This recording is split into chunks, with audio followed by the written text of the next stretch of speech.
The views and opinions of this broadcast do not reflect the views and opinions of Armed Media, New Productions and its affiliates. Enjoy the show. Pump up the volume on your parenting with Parent Pump Radio. Tune into something different that makes a difference. At Parent Pump Radio, instead of a ripple, we choose to create a splash. Get energized, get inspired, and get informed with how to parent in the new millennium. With your host and parent coach super guide, Jacqueline T.D. Wynn. Hi, this is Jacqueline T.D. Wynn. Welcome to Parent Pump Radio. Our show is about dynamic family leadership, financial freedom, and leaving a profound legacy for our children. We have a wonderful guest here today, and with what is going on with this pandemic, one of the things that we're finding is a lot of symptoms about stress and your emotions and mental health is coming through. I think you're seeing it, and it's going to come down and reflect into our physical health. I know I started getting some insomnia, and I meditate every day. I feel like I'm pretty in check, and yet I'm still getting hit by it. And so it was so important for me to bring my guests on today for that reason, because I realized even the best, and I'm not even near the best, has to be experiencing some sort of mental, emotional, and physical effects from all of this. Our guest is in the healing arts. She is a holistic stress relief mentor who helps parents and kids relieve anxiety on demand and resolve chronic stress and trauma. Using her own proven 3-step ACE method, she helps you unlock and resolve patterns and limiting beliefs that have you stressed and struggling. Her transformation mentoring and 30 days to relieve anxiety and quit overthinking programs have helped hundreds of people get shifting to more calm, clarity, and choice. She speaks nationally about getting empowered with energy tapping, teaches workshops, and hosts monthly women's transformation retreats. So ladies and gentlemen, I'd like to introduce you to Suzanne Gundersen. Hi, Suzanne. Hello. Thanks, everybody. You are a perfect timing here today. Yeah, when you reached out to me, it seems to be such an important conversation that everybody is willing to have right now. I think we all have had stress in our lives, but now everyone has the common stress of this virus. But the symptoms of that are really unique to the individual. And as you mentioned, they could be emotional, mental, or physical. And a lot of the stress symptoms I'm hearing from my clients are things like, fatigue, brain fog, insomnia, overcoping. I eat too much. I drink too much. I sleep too much. I binge too much on Netflix, or I'm bored. I feel isolated. I have angry outbursts. I am depressed. It's just a whole range of symptoms that we're experiencing as a result of what it is that we're all reacting to with the unknown of what's next. Yeah, I agree. And I started feeling lethargic this weekend. Just like a loss of kind of motivation. And I actually got a chance to sit out in the sun. And luckily I have a nice front yard that I could sit out in the sun. And oh, you're lucky. I'm really lucky. But still, it overcame me. And I was like, this is not like me. I'm the high energy, love doing things. And when it hit me, I was like, okay. We're really very social creatures. I mean, we've evolved to be human, and in our humanness, our most modern strategy for survival is connection and social engagement. Not social media, social engagement, meaning being around people, being physically around people in a safe way that makes us feel like we belong, that makes us feel like we're included. And right now we're purposely excluding ourselves from being around other people, and the body is going through a lot of its real stress. Our body, there's been many research that have been done that physical, even if it's a hug, like done on children, hugs and comfort, that physical connection is so needed. Our body craves it. Yeah, the physical touch actually soothes the traumatized brain. And right now we're all having little t and big T trauma experiences in the threat of this virus. So don't be afraid of the word trauma. We all are having that experience right now in our body. And that physical touch really does soothe the brain and soothe that traumatized part of the brain and soothe the body as well. and we're not getting it. And I can't imagine going to the senior center, or going to the center where they get to meet their friends and connecting. Now they're not allowed to have that. What kind? All these symptoms are overwhelming, and then to get sick on top of it because they're in that demographic, right? And even single people in their 20s, 30s, and 40s who are single, and all of a sudden now they're locked up and they can't date, they can't see their friends. Right. It's counterintuitive to what our body really needs. I know you mentioned some of the stress symptoms. What is really stress? Can you get into that? So that's such a great question. Thank you for asking that. Stress is not something that's out there in the world. It's not like you can point at something and say, there is stress, there's stress. What stress truly is, it's our body's reaction to a perception of threat. And that reaction might come completely, subconsciously to us. We might just be reacting and feeling an accelerated heartbeat, or we're sweating, or our temperature goes up, or maybe we feel cold and clammy and we just want to shut down. And so we feel the body's experience of stress before we actually mentally can process what's going on. And so the threat that is experienced by us is really unique to us. And I often share the simple analogy of, some people can get a paper cut and they wrap a Band-Aid around it and they keep going. And other people, they get a paper cut and it takes them down for a week. They can't go anywhere. They're like, oh, I've got this paper cut and I can't do anything. And you're like, it's just a paper cut. So stress is relative. It really is unique to the individual. So it is perceived by the body through the body's experience of its own resilience or lack thereof. And then we process that through the body. So stress is not out there in the world. You can't point at it. It really is something that you perceive internally, and that it's the work within the body to release that stress and process that stress that needs to occur to actually be relieved of it. It's not something where, well, when this external thing leaves my life, I'll feel better. No, you have to figure out how to process that internally. Yeah. And the thing that I think it's confusing is that it affects different people different ways. Yes, absolutely. I mean, there's the example again of the paper cut. Right. Your body has a certain resilience level to it, meaning you have had enough, connection with another human being to help your body feel more safe and connected in being able to withstand, an experience of stress. I kind of call it having your sea legs on. You wouldn't go onto a boat, you wouldn't go into a boat in the high seas and say, oh yeah, I'll be fine out there, unless you maybe took some Dramamine or chewed some ginger or something. But for somebody who's used to going out there every day and is used to being it, they've got their sea legs on. So they're able to stand up and be okay with it. Every body's resilience level is kind of like that. Meaning, what's our ability to stay steady and balanced through stress? Mm-hmm. And where that comes from is largely childhood, when we have the experience of being nurtured and connected and attuned to, and help us learn to self-soothe, receive soothing when we can't soothe ourselves. And when we grow up and we don't have enough of that capacity within, we don't have our sea legs on and we can get knocked over more easily.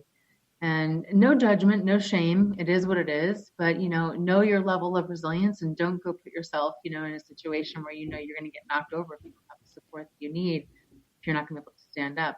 But sometimes life just kind of does that to you anyway. And like I said, no judgment. It's just your internal resilience level within your nervous system is going to determine how you react to any situation. And I think people use different ways to relieve their stress. Some people, like you said, they might drink to relieve that. Other people take anti-anxiety, anti-depression. I don't know. I all the anti-medication. And then there are some of us who go more the holistic way. For me, that's worked the best. I feel like I have more control of myself, and tapping is one of the things that I've learned a long time ago. It's an Eastern approach, so it's more holistic traditionally. Can you talk a little bit about it? Sure. Well, as you were just saying, there's lots of ways to relieve and recover from stress. And traditionally, the model has been very Western oriented, where we think that the mind is really the most important part of our entire whole system. And we've treated the mind And if we couldn't rationalize the mind out of its stress, then we would medicate it and say, I guess you'll have to just be on some medication because we don't understand why you're not getting over it rationally. Yeah. But now I think we're opening up to the more Eastern ways of addressing stress and wounds by looking at a body type of solution, an integrated body and mind solution, not just mind solution, but a body and mind solution. And that's kind of a great, entree to energy tapping, which is what, was one of my favorite holistic alternative Eastern approaches to an integrated mind-body solution to be able to help you relieve your stress.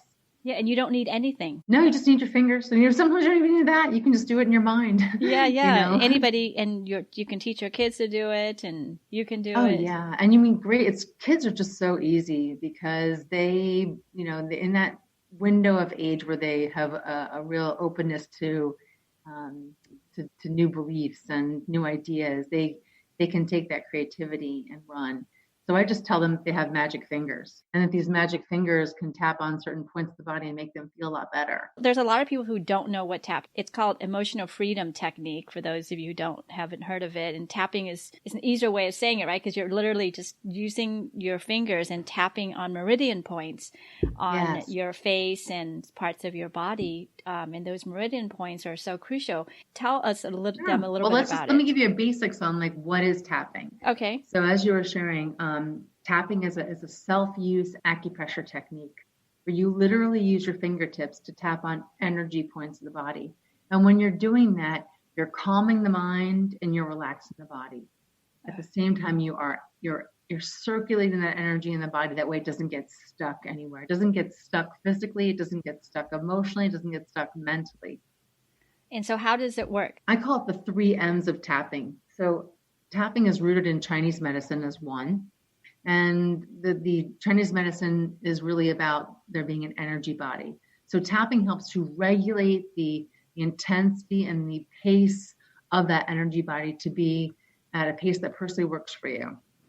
The second M of tapping is meaning, and that is tapping is also rooted in modern psychology, which is how we think and we learn and we communicate.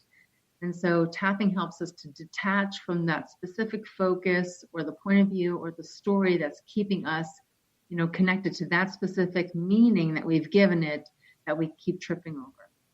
And then the third M of tapping is memory. And that's not memories, but it is the brain's wiring and the nervous system's patterns of how we've responded to threat and stress. So tapping combines all 3 things: Chinese medicine, modern psychology, and neurobiology. And that is to regulate the momentum of our energy body, to detach from the meaning that has us triggered, and be able to reprogram and rewire the brain and the nervous system to a place of having us have expanded possibilities. You can think of it similar to acupuncture, but without the needles. So same as acupuncture, going to specific areas that in your body, tapping does that too. So our body has rivers of energy called meridians. They run from our head to our feet, and they run through the organs of the body. And there are hundreds of energy points all over the body. So if you went to an acupuncturist, they would put needles in these different points for the purpose of circulating the energy body. And you can do the same thing with your fingers, except we do not use all of the tapping points all over the body. We just use a few. We use pretty much one for each meridian of the body. So if I could, I'll show you the ones that I like to use. You just take 2 fingers, either hand, doesn't matter, your index finger, your middle finger, and just start tapping between your eyes. So if you grew your eyebrows together, this is the first point. This is the eyebrow point. It represents the bladder meridian. So right between your eyebrows. Right between your eyebrows. So just tapping between your eyebrows. And you want to tap enough where you actually hear like a pouting sound and you feel some pressure. You don't want to be too light where you can't even notice that you're tapping. And you definitely want to tap for a good, 10 seconds on each point if you could. The next point is on the side of the eye. So if you grew your eyebrow all the way to the side of your eye, right kind of just next to your temple, those 2 fingers just tapping on the side of the eye. This is the gallbladder meridian, and it represents anger. And then you tap under your eye on the top of your cheekbone. This is the stomach meridian and represents anxiety. And then I just like to take all 4 fingers of one hand and just get a nice bounce between your collarbones. If you kind of grew your, saw where your necklace might fall on your neck to where you have your collarbones, just get a nice bounce there with all of your fingers on your collarbones. And then the one last point is just to squeeze your one hand take your one hand and squeeze the opposite wrist a couple of times, maybe 3 or 4 times. And the reason why we do that is because we have meridians that run down our arm out to our fingertips. I forgot to mention that the point on the collarbones is the kidney meridian, and that represents fear. And when you grab your whole wrist and squeeze it a couple times, we have meridians that run to the thumb, which is the lung meridian, represents grief. The index finger, which is the large intestine, it represents stubbornness. The middle finger, which is the pericardium, it's the sac around the heart, represents jealousy. You skip the ring finger, go to the pinky. On the side of the pinky is the heart meridian. It represents shock. And on the side of the hand is the small intestine. It represents fear of a new experience. So instead of tapping on every single finger, we just squeeze the whole wrist. And if you've been following along and you said, hey, wait, Suzanne, you missed some points. There are other points that traditional EFT does use: under the nose, on the chin, under the breastbone, under the arm, top of the head. There are hundreds of points all over the body, and so you can't mess this up. So if you know more points and you like to use more points, go for it. I just like the real, powerful ones, which are associated with the fight or flight energy, which is between your eyes, side of the eye, under the eye, on your collarbones. Grab your wrist. Keeps it simple. Yeah, that's really great. I love it. So this is also being video recorded. So you can go to Parent Pump Radio on YouTube and you can visually see where we're doing the tapping if you can't get a visual through the podcast. Is there a certain time that you think is best? Is it before you're feeling stress, as you're feeling stress? So great question. I always recommend that whenever if tapping is something that you're interested in and it works for you, really make it a daily habit and start off, the beginning of the day and all the things that are, before you even hit the floor from the bed, getting out of bed, you say to yourself, oh, I've got to do these 10 things. And the body starts to get overwhelmed. The mind starts to spin with thoughts. Just start tapping and just saying, let it go, let it go, let it go. Through all the tapping points, you just tap on those points and say the words, let it go, will help calm your body down. So starting in the morning to make it a habit, that's a great idea. And then when you're going through your day and you go over a speed bump or you trip over yourself or something, and you notice that there is something that kind of sent you sideways emotionally, mentally, physically, and you're aware of it, in that moment is exactly the ripe and great time to start tapping. And again, keep it simple. Just be aware of what it is that you noticed that was different from when you were feeling good to where now you're feeling a little bit ticking sideways. And then whatever that information is, it's a storyline, it's a behavior, it's a thought, it's a physical sensation, whatever it is, you just become aware of it more. And you start tapping at the same time on the tapping points. And again, all you need to say is, let it go, let it go. It's safe to let it go. I'm letting it go. So 2 ways. Make tapping a daily habit in the morning to keep yourself in kind of a routine of remembering that you have this great tool. And then second is, when you trip over yourself or when something kind of happens where you go over an unexpected speed bump, you can remember to use tapping to help you kind of get back to that personal pace that works for you, detach from the story that's triggering you, and help to rewire those patterns in the body. That way you don't get stuck in looping and survival energy. Could you do a quick guided thing? Oh yeah, let's do it. Just to show people how quickly and how easily this can be So done. I teach tapping in 4 easy steps. So we're going to go through each one. Step number 1 is I'm going to invite you to notice something that bothers you and how it bothers you. So everyone just think of something right now that is bothering you, stresses you out. And I want you to get as focused and specific about it as you possibly can. And then how do you know that this bothers you? Do you watch it as a movie in your mind? Do you hear it as a voice or a noise or a sound? Or do you experience it as a sensation in the body? Is it an emotion? Is it a physical pain? Whatever it is, just put all of your attention, your awareness right there. That's step number 1 of tapping. Step number 2 of tapping is when you're there, what's the intensity number that you would give this experience of this thing that's bothering you on a scale of 0 to 10? If 0 means it doesn't bother you and 10 means it really bothers you, what number would you give it? And try and find something that's higher than a 6. Because the higher the number, the closer we are to the root of what is holding it in place. And step number 3 of tapping is to go to the part that stands out the most, the part that you say, oh, I just don't like that part. That part's very uncomfortable. I don't want to be there. I don't want to think about that. I don't want to feel it. I don't want to know it. That is where you need to go, because therein lies where we are getting the root of what is holding this in place. And tapping is a beautiful modality to get stuff rooted out. So we're really not here to just mow the lawn and make it look pretty. We want to get at the roots of these things and pull them out and then be free of them.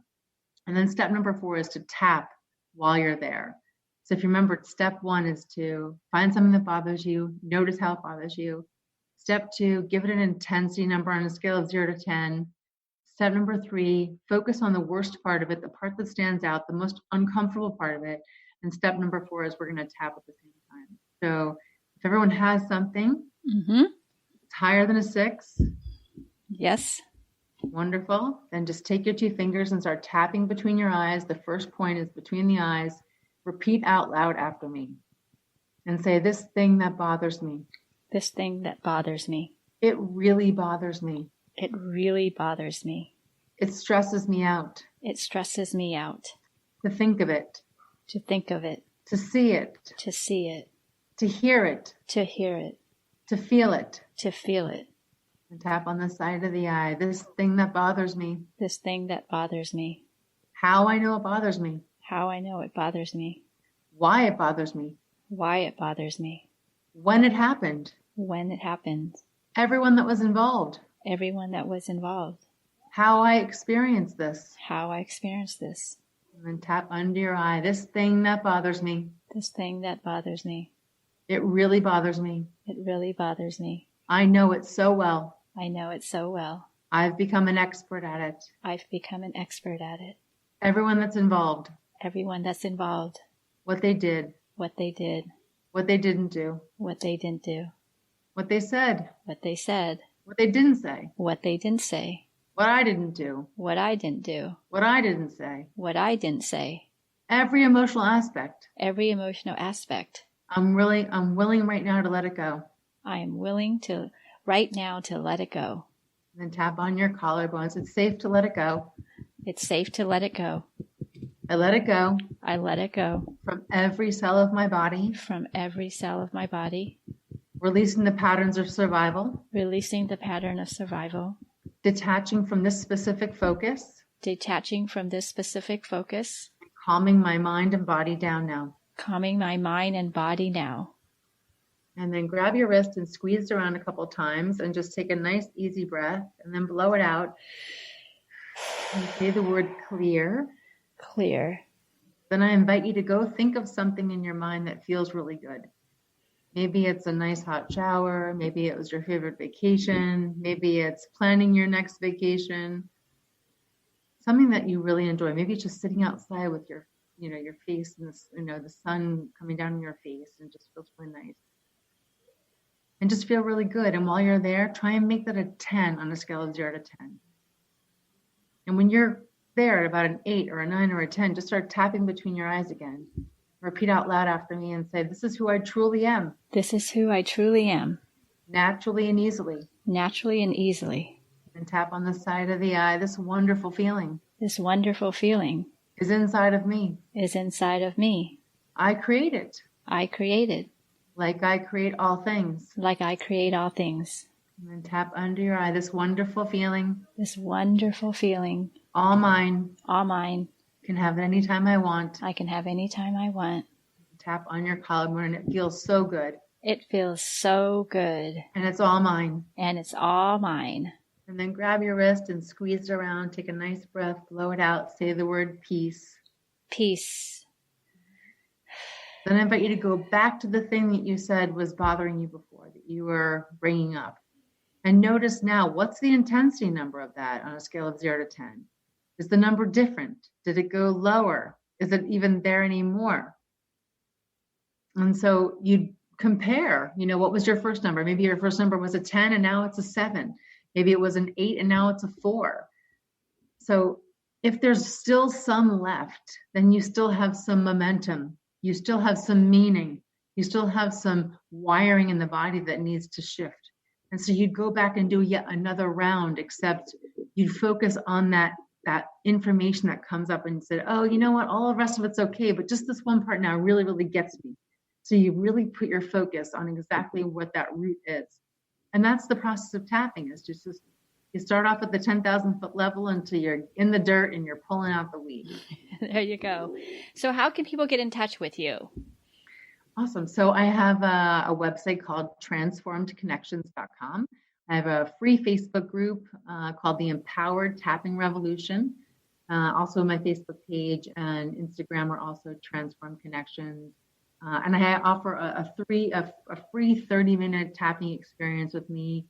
Just send me an email at transformedconnections@gmail.com, or you can go on my website and go in on my scheduler and pop on my calendar. I'm happy to share that with everybody to get them going in tapping. And also on my website, I've got some cheat sheets, both for parents and for kids, to get them going and using tapping to be able to help them relieve any kind of symptoms they may be experiencing, especially now with the pandemic. You also have a Facebook page that people can join, right? Yes, I have a Facebook group called the Empowered Tapping Revolution, and I'm on Facebook at Transformed Connections. Okay, awesome. All the information is going to be in the show notes. Otherwise, go to transformedconnections.com, and you'll be able to get connected with Suzanne. Well, thank you, Suzanne. I so much appreciate you coming on the show and teaching us this. Thank you for having me. I really appreciate it, Jacqueline. And listeners, until next time, keep on growing and keep on learning. Thank you so much for joining us today. Go to parentpumpradio.com and click on the pink box on the top of our homepage to listen to our new and archived shows. To be instantly notified of new episodes, subscribe to our RSS feed. The RSS feed button is located at the top of the page where all our shows are featured. And after listening to the show, go to parentpumpradio.com or our Facebook page to leave your comments, questions, and topic suggestions. And until next time, have a wonderful week.